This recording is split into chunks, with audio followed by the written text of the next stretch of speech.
Life is weird. Super weird.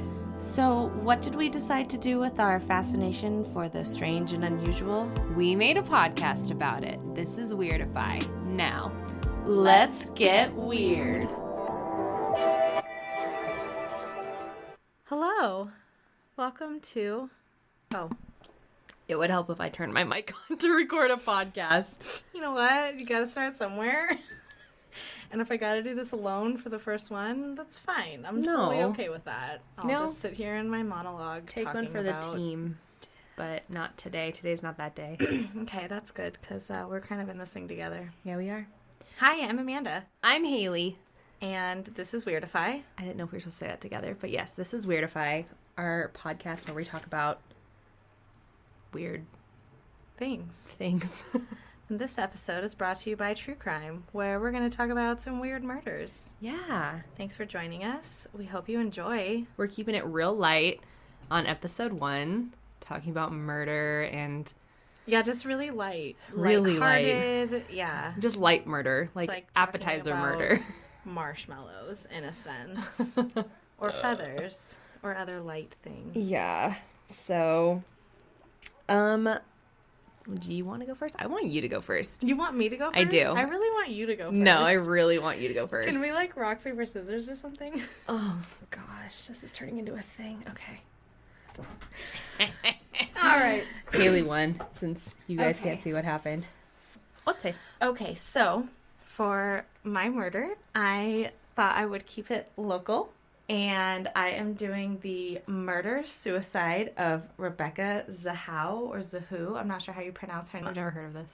I'm so glad that you said that. I was hoping that you hadn't. So, Rebecca Zahow was a Burmese immigrant and girlfriend of millionaire Jonah Shackney. She was sadly found naked, bound, and hanging from the balcony of his Coronado mansion on July 13th, 2011. Jeez Louise, okay. Yeah, starting off real light. July 13th when? 2011. Oh, wow, this is, recent. Somewhat recent, yeah. Oh, wow, yeah. Okay. And I had never heard of this. I heard this on My Favorite Murder and a couple other podcasts, but I had never... Not from here. I hadn't heard about it. I haven't either. Maybe if you go into other detail, it might ring. We live in San bells, Diego, which is why that's important. Oh, yeah. Yeah. Okay, so we live here, so we know that Coronado is nice, but Coronado is a very, very, very nice area for anybody who doesn't live in San Diego. It's where the rich people live in their very nice houses. It's beautiful a beach town, a lot of retired people, I feel like. So a lot of probably the Hotel Dells. 401k. Yep, Hotel Dells there. Okay, so it kind of starts with the death of Jonah's son, which is the boyfriend.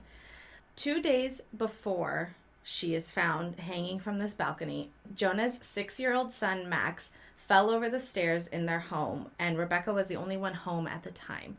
Fell over as in, there's stairs, and he fell over. Over the banister versus, rolling down the stairs? Yeah. Okay. Completely over. Okay. So it's hard for a 6-year-old to do that? Yeah, I would agree with you. Yeah, okay. I would agree with you that's an odd thing. I mean, maybe if he was, reaching for something, hanging over, but I don't know. It's weird. Rebecca was home at the time and says she was in the bathroom. She heard a crash, and when she came out, he had fallen over the railing, and she found him lying on the floor. He unfortunately died of his injuries 4 days later, and while his death was labeled accidental, there's a lot who believe that he was pushed or thrown or jumped over to escape, if he was being attacked or beaten or trying something to get like away. that. Yeah, exactly. Oh my God, okay. He had injuries on his face, shoulder, and neck that some experts say aren't necessarily associated with falling over stairs. Mm-hmm. But nobody really knows what happens to him. And then 2 days later is when Rebecca's body is found by brother Adam. He cut her down before calling 911 and performing Whose CPR. brother? This is the little kid's brother. It would be his uncle. It's her boyfriend's brother. Oh, okay. So the Jonah guy's brother. Yeah. Got it. Okay. Yeah.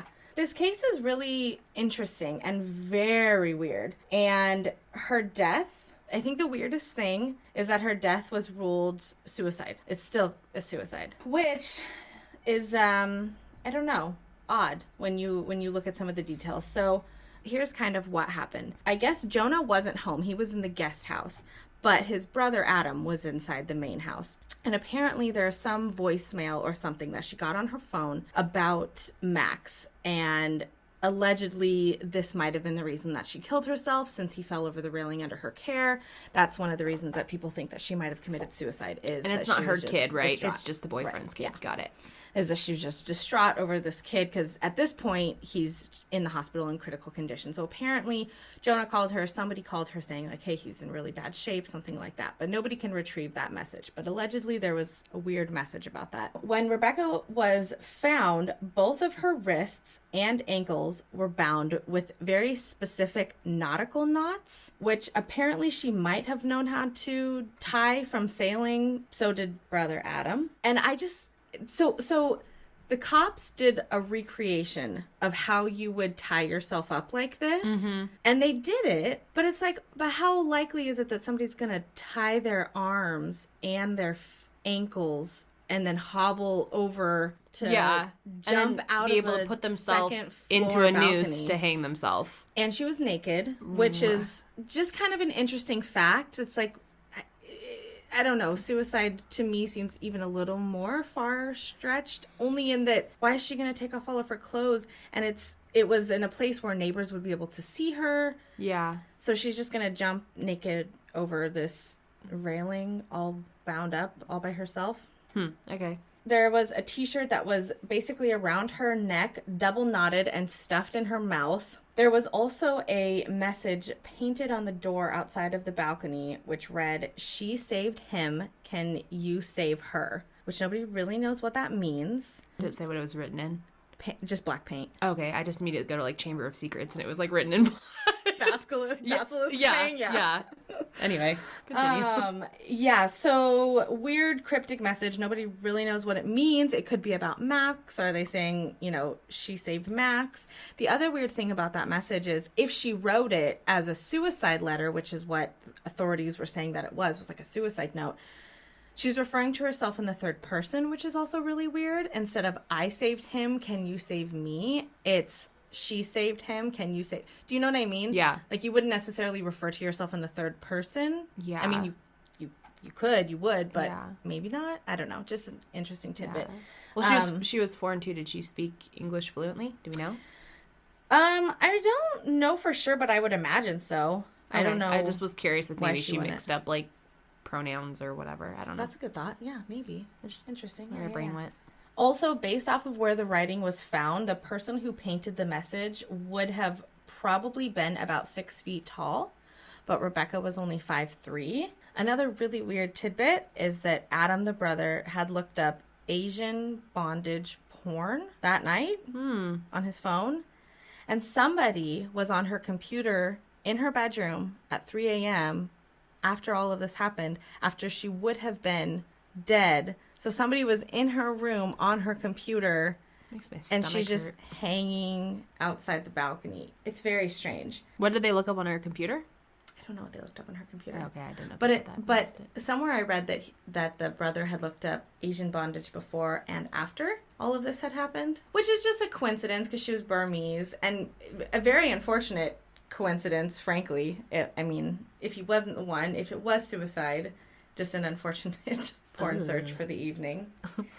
What else? There was a few knives found. A large chef knife was found in the guest bedroom of the mansion that had Rebecca's fingerprints on both sides of the blade, but none on the wooden handle. Her family swears that she's not suicidal, which I feel like a lot of families do. Yeah. If somebody is like labeled suicide. Yeah. No, they would have never killed grieving themselves. Process is denial. So. Absolutely. Yeah, unfortunately. But her family, fought this pretty hard, actually, because they just knew that there was no way. So there was also apparently a neighbor a couple doors down that heard screaming the night before, like a woman's cry the night before. The computer in her room was used after, and black paint was found on her nipples, on the top and on the side of the nipple, almost as if somebody tweaked it. But if she had pinched her own nipples, then there would have likely been black paint on her fingers, and there was none. There was no evidence of black paint on her fingers at all. There was blood in the bathroom and on her leg, which I guess they chalked up to period blood, but a couple other places I read confirmed that she was on her period, but it doesn't seem like they did a whole lot of looking into why that blood was there necessarily. Sad they just chalk it up to period blood. I'm like, you just because she's a freaking woman. That's Yeah. so annoying. Oh, I know, okay. I know. And I don't know if you could do this, but you know how you can tell certain blood or certain matter is from certain parts of the body? I wonder if you could do that. Like, can you tell that this blood is from your I've uterus? seen that happen. Granted, was on like House, and so I don't know how legit TV shows are. That's true. But they were able to test, because there's obviously, it's not just pure blood that's coming out like when you're on your period. There's other like juices and material and stuff like that that mixes in. It's not just straight you're bleeding. I mean, right. It is, but there's other matter that's mixed in there. Yeah. So I think they can test it. It seems like you'd be able to find some cells from your uterus. Or some other hormone that... Something. Yeah, something. And that's from all of my medical learning. Yeah, certified WebMD, man. Yeah. Certified AF. That was just interesting. Totes period. Why did I put totes period? Oh, like totes period blood. Police were like, dead woman found hanging with blood on her leg. Totes period. Totes. Another really bizarre thing is that the bed hardly moved. So she had tied her, or if she committed suicide, she had tied this rope to the bed in her room. And when they did a reenactment of how much the bed would move, it would have moved about 40 inches if she jumped off of the balcony. But the bed was only moved a few inches, which makes you wonder why. Why would she tie it to the bed? Why wouldn't she tie it to the balcony? That's a really good question. That doesn't make sense to me. No, it doesn't. You're right. That doesn't make sense. Like, because I'm just thinking about it as a layout where I assume, obviously, if it's a balcony, and if you lived in Coronado in this beautiful house, that you have the master bedroom, and then you probably have a sliding glass door that leads to the balcony. So you open the sliding glass door, tied it to the bed, and then fed that from the bed out the balcony. I know that you don't have answers for me, but... Yeah. That doesn't make a lick of sense to me. But okay. And what makes less sense is the fact that the bed had only been moved a few inches. Yeah. But when they had it's like a heavy wooden bed and she is 90 pounds. But yeah, she was very small. Okay. But if she jumped out of the window or out of a balcony like that, it would have gone farther. It would have moved a lot more. So it makes you wonder if somebody was sitting on the bed or if somebody, Oh, no. I don't like it. I don't like it at all. The autopsy results showed 4 instances of head trauma, neck injuries consistent with a drop from that height, no evidence of sexual assault, and no other significant injuries. There are some experts that say you could have jumped and fallen over the railing and gotten this particular type of head trauma, and there's other experts that are like, no, that actually would be very specific. You would have to hit things in a very particular way to get that kind of head trauma. So she had 4 instances of head trauma that they're just chalking up to banging around once you jump out of the balcony. So her family was so convinced that she did not commit suicide that they actually exhumed her body and got a second autopsy done by Dr. Cyril Wetch. In his opinion, he said that she had throat fractures and that those were consistent and would have been caused by strangulation and not suicidal hanging. He concluded that the death was a homicide, that she was likely sexually assaulted before her death, and basically there's enough evidence to at least suspect foul play. But everything is still ruled as a suicide. Another forensic specialist, she also used to work for the sheriff's department, and she was a crime lab analyst, testified in court, Lisa DeMio. And she basically said that she worked in that particular lab in the 90s and said that she had noticed, inadequacies at this particular lab that performed these tests.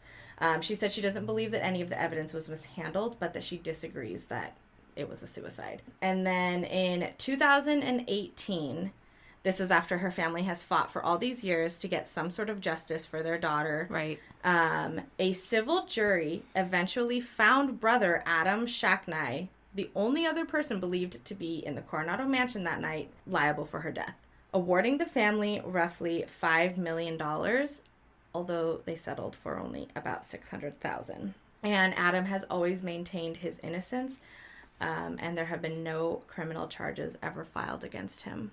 And that's pretty much He bought his innocence. the murder suicide of Rebecca Zhao. I mean, there's a lot more to it, but those are a lot of just kind of the bizarre, weird facts of that case that don't really add up to anything. Oh, it makes my heart hurt. I know.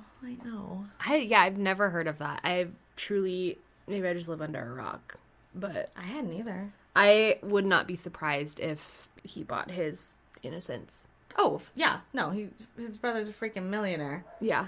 So he was like made $6.4 million or something a year as like a pharmaceutical something or other. Chump change. Chump. Wow, that was intense. Can you pay off my Subaru, Jonah? Yeah, seriously though, for real. Wow, that was an emotional roller coaster. Mm-hmm. A lot of that doesn't make sense to me. Like, that's why I'm like, okay, he had to have bought his innocence, because there's no way, like, the bed thing was the thing that stuck out the most to me. It's just weird. Yeah. I mean, and when you go back to, they say, usually the most probable thing is probably what happened. Right. Was she the type of person to tie herself up, be naked, put paint on her body, write some weird cryptic message? I mean, I didn't know her, but her family does not seem to think so, and then jump over a balcony and hang herself. Do you think, were there any other siblings, or was it just the two brothers? Do you know? All I read was about the two brothers. Do you think that the guy was leaving stuff to his son? Like, he had it set up to where his son was gonna get something, but then maybe, but he's only 6. I know, but if he's out of the picture, yeah. But I mean, you at 6, you boys wouldn't have to are worry about that until he was like 18. Well, I mean, if something were to happen to him, and then maybe it goes to the brother. You know what I mean? But Rebecca was the only one home when the son died. That's what I'm saying. So, I thought you said that the other guy was in. Okay. So Rebecca was the only one home. So some people think that she killed him. In fact, the mansion owner's ex-wife, her name's Dinah, some people think she's the one who killed The ex-wife? Uh-huh. Because, I don't know, she was trying to get Rebecca to call her that night or something weird, and some people think that she killed her. But from what I could see, there was no evidence of her being in the house that night or anything like that. So, I mean, I don't know, maybe she did, but it seemed like the brother had a lot more going on as far as he was in the house, looking up weird Asian bondage porn. Yeah, okay. You know. Yeah. And, like for some reason, I thought that he was, like, something about, like, he was in the guest house or something. Or that's Jonah. Home. That's the boyfriend. Oh, he lives in the guest house and she's inside? No judgment. The brother's inside. I'm just curious. Oh. Yeah. So it's her and the brother inside the mansion, and then Jonah was in the guest house for some weird reason. Okay. Yeah, it's weird. I know, right? There's a lot of I have a lot of questions. I have all the questions, every single one. Yeah, I have a lot of questions. And basically everything I read, I just definitely don't think that she killed herself. Because it's just too... No, I hope she didn't kill the little boy. Too weird. Yeah, or she did it on accident or something. Or she was trying to, like, play and it just... Yeah, exactly. Went south. Yeah. Oh, gosh. Poor little guy. I know. Oh, sweet baby. I know. Poor little Beebs. Oh, Beebs. That was a great story. Well, it wasn't a great story. It was a terrible story, but it was a good first story. It's my kind of story. Oh, I just make my heart feel bad. Don't feel bad. Our first episode's about murder. That's very true. We kind of set ourselves up for bad stuff. Shall I go? Please. Okay. So mine took place last year, actually, 2019. Oh, wow.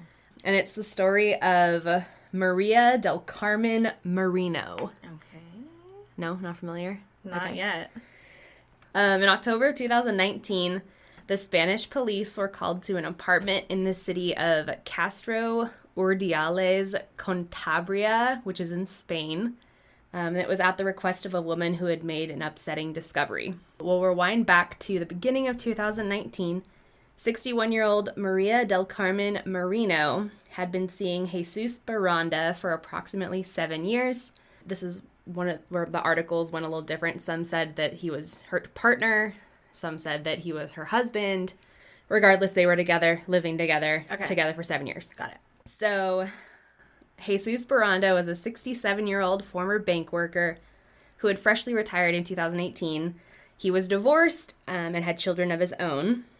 So after his family hadn't heard from him for a while, they began to worry. So they reached out, obviously, to Marino to see if she knew, obviously, where he was. And so this was another thing where different articles said different things. One said that she told them that he had suddenly left and gone on vacation and taken out money. The family was like, that's weird. Why would he travel alone? It's very unlike him. And other articles said that he had still left suddenly, but he left her and still left her money. I don't know. It was weird. But regardless, she claimed that he had left. Okay. Got out cash for her. Okay. And that was pretty much where she left it. So the family was like, okay, well, we need to get a hold of him somehow. And she was like, unfortunately, like, yeah, you won't be able to do that because as he was leaving, he dropped his phone in the toilet or the bathtub. Convenient. And again, articles differ where some people say that his phone dropped in the bathtub and then later on it said that maybe her phone dropped in the bathtub. But regardless, she said he didn't have his phone, but here's a second number. And so she gave the second number to the family and they were texting the number, and the texts that were being sent back didn't sound like how Jesus would type. And they're like, no, something is weird. And so they're like, no, we still feel like something's wrong. And so they were like, okay, like, you need to send us audio. Give us a voice recording, give us like an audio message, something that lets us know that he's okay. And they never got that, which is what prompted them to then reach out to file a missing person for him. That was in February that they filed missing person. Okay. Marino assumed that they would naturally want to search her home as part of the investigation since they lived together. Yeah, that seems pretty standard. Yes. So she reached out to her friend that lived close by her apartment or house or wherever she lived to see if she'd be willing to hold on to some items that she said Baranda had left when he left. And can you hold onto this gun and this knife and this bloody old rag? And she didn't want the police to see it. Okay. And so the friend was trying to help her out, but when she opened the door, she noticed that Maria was carrying a giant box of sex toys. So she was like, okay. Wait. Okay, keep going. Okay, so she was like, okay, yeah, I'll watch it for you. It's fine. So she agreed to hold it for her and place the box in her wardrobe. Oh. Can I use them? Like, what? So, a quote that his cousin had said, because his cousin, I think it was his two cousins, or it was his cousin and his brother, that had reached out to the Civil Guard in Spain to file this missing persons report, and they said that without so many, okay, so that was February 2019, they said that it was months and months and months of nothing. No word, nothing, no sign of life, so they truly thought that maybe he had, like, thrown himself into the sea and just dash it all, I'm done. So then fast forward back to last October 2019. This was months and months after the investigation had started, obviously, because it was started back in February. Marino's friend began to smell a foul odor coming from somewhere in her home. She followed the smell, which eventually led to her wardrobe, which is where she had placed the box of sex toys. And she didn't think that they should be giving off such an odor, so she proceeded to look deeper into the box. She came across what appeared to be aluminum foil, and as she peeled the aluminum foil away, it revealed the vague features of a face. Inside of the box was a severed head. The woman suffered a panic attack upon finding the discovery, but was able to call the authorities. She informed them who had asked her to hold onto the box, so Maria del Carmen Marino was detained shortly after the discovery of the head. I just heard about this on an episode. Did you? Of something. I can't even remember. It was really recent. I was really surprised. And so I was like, okay, like, I hadn't heard this, which is... This was sounding familiar, and then you said a box of sex toys, and I was like, wait, I remember that exact detail. Mm-hmm. Yeah, that was like... I don't know, everything that I read, it was just like, lady drops off box of sex toys and contains a severed head. And it was like, truly, that was like the line across every single thing I looked up. Wow. Again, this kind of ties back to the whole, like, she had said that he left her and withdrew 12,000 euros and left it for her. The cops then looked into Baranda's bank accounts and noticed that it hadn't been touched in months, so that was null and void. She informed the police that the head had showed up on her doorstep and that she had kept it because, quote unquote, it was the only memory that she had of him. The severed head was in fact identified as the missing Jesus Miranda. Investigators were able to identify the head by a single remaining tooth. Did he only have one? Did she remove them? Where was the rest of his teeth? Well, I don't know where the rest of his teeth were, but the head, I mean, granted, this was months. So the friend had been holding it. So in February, they filed the missing persons report. This is where the timeline got a little weird. So it was around like March, April timeframe where they finally were like, okay, we'll go check out this lady's house. Okay. And that's where she was like, hey, hold on to this for me. It's sex toys. Like, I don't want to be embarrassed. Like, I don't want the cops to see it. So from that time to October, so like 6-ish months, 7. Yeah, but I mean, bodies decompose, and you have the skeleton, which always has teeth. Yeah, I don't know where the teeth were. I don't have the answers for you. Had one tooth. But they did say that the head was in advanced stages of decomposition and had no remaining human tissue. So that's why they're able to figure it out by the tooth. Again, don't know where the rest of the teeth are, but there's at least one. It had apparently my own homework on that because I really want to know why this guy only where the teeth. There's nothing about the teeth. So maybe he only had one tooth. I don't know why I'm hung up on the teeth. His picture didn't. No, they showed a picture of them as a couple like smiling on a trip or something, and he did not have just one tooth. He had multiple teeth. So, okay. Apparently, the head had been boiled and wrapped in aluminum foil to most likely help mask the odor. She boiled the head. I know. She's like, la la. I know. Just cooking up some head. Just a little bit of head in my big soup bowl. I read that and it just immediately just grossed me out. Why? Boiled head? Tasty. Why would that gross you out? I don't understand. They were also able to test the head. I thought was kind of interesting, but they were also able to test the head, and they confirmed based on DNA that it was in fact attached to Jesus's body. So I don't know if there was DNA that was different from like what would be, say, in like your neck versus like your head or whatever, but they were able to tell that it was attached. So it was just, I think, extra evidence. They took his tooth, and they were like, this is him. Yeah, we found him. Investigators did say that it seemed like the head had been treated by a criminal professional, and they had tested it to see if there were any chemicals used on it, things of that nature. And so, obviously, she was the biggest suspect, and there was kind of up in the air talk of, like, well, maybe this Jesus guy was, wrapped up in some bad stuff, and maybe it really did show up on her porch randomly, and out of the grief, she just didn't know what to do. Yeah. And so, I don't know. But basically, it's showing that pretty much most things point to her. So there was an update after the story had first been released that offered an unfortunate and creepy twist in the investigation. About 1 week after the discovery of the head, a cleaner came forward and informed the police that she may have unwillingly disposed of the rest of Miranda's body without realizing. In an interview, she told police that Maria del Carmen Marino had been her boss and that Marino had contacted her to work a shift. She thought it was strange given the fact that she had not been hired by Marino for quite some time. And Marino was telling her, make sure you bring your car and you park in my building. And all these like weird specific and so she was like, she's like, don't look in the bag. Exactly. Yeah, she was like, a body. So apparently this cleaning lady pulled up and there are these big black like hefty trash bags and there was just several of them. And according to the woman's statement, Marino had ordered her to dump the bags wherever she could after she'd finished cleaning the house. Police believe the bags could have contained the severed remains of the rest of Miranda's body. Oh, the cleaning lady also told the judge that they were so heavy that she needed to dispose of them in multiple trips, which I thought was really gross. Yeah, so they are continuing to search for the rest of the remains in the Meruelo trash dump in Cantabria, Spain. The dump is one of the largest, so authorities are not hopeful that they will find the man's body. And then this was just in 2019, but the only thing I could find as far as recent was the thing about the cleaning lady, and last I read was that she was still being held in custody for suspicion of murder. Oh, the cleaning lady? No. Oh, no. Oh, okay. No, Marino. No, the wife. Yeah, the cleaning lady whatever. was just an unfortunate Got it. pawn. Okay. I thought you meant the cleaning lady. No. Poor thing. No.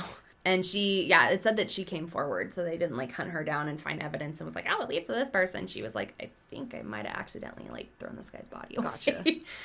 Apparently, the man was dead before decapitation, and tests are being run as to determine the actual cause of death, because he was beheaded after the fact.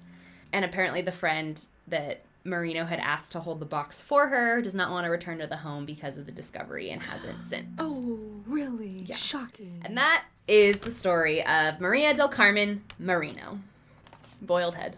The neighbor turns on a little bit of Asian bondage porn. She's like, ooh, I'm gonna go see what's in that little box of sex toys that she gave me. Yeah. Like, oh my God! Okay, like, I mean, what excuse? So granted, like, you smell it, right? You smell the foul smell. But you have to dive into sex toys. And they didn't specify if it was dildos, vibrators, like, handcuffs, like, whip, whatever. They didn't say what it was. It was just a box of sex toys. But it was really just a head. You know, I'm thinking it was under the sex toys. How many sex toys does this lady have? You know, like, how big was this box? So there's a head and all these things. I'm imagining it was big. It had it head-sized. This is my chest. Can you please babysit this?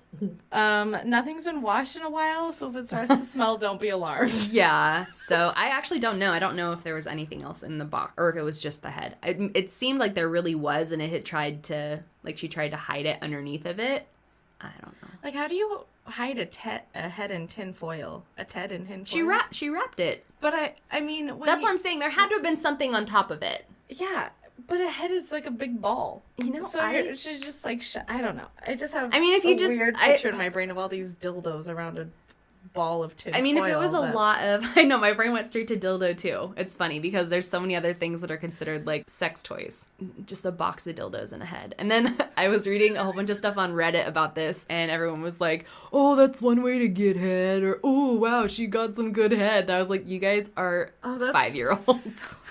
Yeah, I was like, that's messed up. Wow. It's like the episode of Big Mouth where the hormone monster, like, has sex with the guy's head, and then he's like, oh, yeah, that was too far. Do you remember? No? Okay. I actually don't remember that one. No? Oh, okay. Yeah, it was a little disturbing, so. That was good. I like that. Yeah. That was... I was really surprised at the fact that it was so recent. Mm-hmm. Because everything, obviously he went missing last February, but then everything transpired and everything was found and the investigation got really, really heavy October, which I was like, oh, wow, you were celebrating your 1-year wedding anniversary and people be finding heads. Which is more exciting. I mean, look, definitely finding a head. Yeah, so. Wow. Well, thank you for bringing that story. You're welcome. I thought we would take a turn from wonderfully weird hanging off a balcony. Yeah. Because it's really sad. Well, I'm glad we started off on such a chipper note. Yeah. We're very happy people, I swear. We really are. We're very positive and we're very happy, but the world's just a terrible place. And that's why we're here. That's why we're here. It's terrible and it's weird. And the reason that it's terrible is because things are so weird. And truly. Not that all weird is terrible, but a lot of weird is. Yeah. And yeah, especially when you're talking about the realm of murder. Yeah. Because murder's never a good thing. Yeah. Unless you, like, murder a burrito. Well, happy first episode, Peebs. Happy first episode, Shwaylee. Join us next time for another topic and more weird things. Yes. And then we currently have Instagram. And what else do we have? Oh, and an email. An email, yeah. Yeah. So everything is Weirdify Podcast, and our email is www.weirdifypodcast.com. So if you'd like to send us something weird, please do. Yes. Send anything us weird. all of the weird stuff. Yes. We have quite an array of topics to choose from, and obviously there's going to be a lot of things under said topics, so we would love to hear any other personal weird stories or... Not necessarily murder. That's just sort of where we started. No, we just wanted to start off on a really positive note. Weird things. Tell us about them. Yeah, it could be grandma's weird things. It could be your dog's weird things. It could be grandpa's weird things. It could be grandma and grandpa's weird things. It could be no judgment. Grandma, grandpa, and uncle. I mean... Oh, not that uncle. Oh, different uncle. Different uncle. Yeah. Yeah. I don't know what uncle we're talking about, but he's definitely we're talking about the one that's possibly the murderer. Oh, yeah. For sure not him. He doesn't definitely not that uncle. He needs to go to jail. Yeah, for sure. Okay. yeah. Did we figure out how we were going to sign this off? Goodbye? Goodbye? I think it should end right there.